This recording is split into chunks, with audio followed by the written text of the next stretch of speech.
సంతోషాన్ని వ్యక్తం చేస్తూ ఆ సైన్యానికి అభినందనలు తెలియజేస్తూ మావోయిస్టుల పైన అయిపోయింది అని చెప్పి ఆయన చాలా సంతోషాన్ని హర్షాన్ని వ్యక్తం చేస్తున్నటువంటి జరిగింది.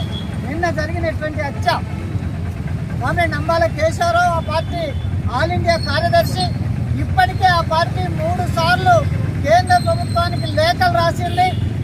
శాంతి చర్చలు జరుపుతాం, మా వైపు నుంచి కాల్పుల విరమణను మేము ప్రకటిస్తాను, 6 నెలల పాటు మేము కాల్పులు జరపము అని చెప్పి వాళ్ళు పదే పదే కేంద్ర కమిటీ తరఫున ప్రకటనలు చేసిండ్రు, ఉత్తరాలు రాసిండ్రు, ఏకపక్షంగా కాల్పుల విరమణ ప్రకటన చేసిండ్రు. కానీ ఈనాటికి కూడా ప్రభుత్వం విసుమంతా కూడా దాని మీద స్పందించట్లేదు. చర్చలు జరపడమే కాకుండా మావోయిస్టుల ఏరివేతే మా లక్ష్యం అని చెప్పి ప్రకటించడం అనేది జరిగింది. ఇది దేశ ప్రజలందరూ చూస్తున్నారు. పార్లమెంటరీ రాజకీయ పార్టీలన్నీ కూడా ఇలాంటి వైఖరిని ఖండించినాయి. చర్చలు జరపమంటే జరిపేదే లేదని విశ్లేషించుకుంటున్నారు. మరొక వైపు ఏమో ఆపరేషన్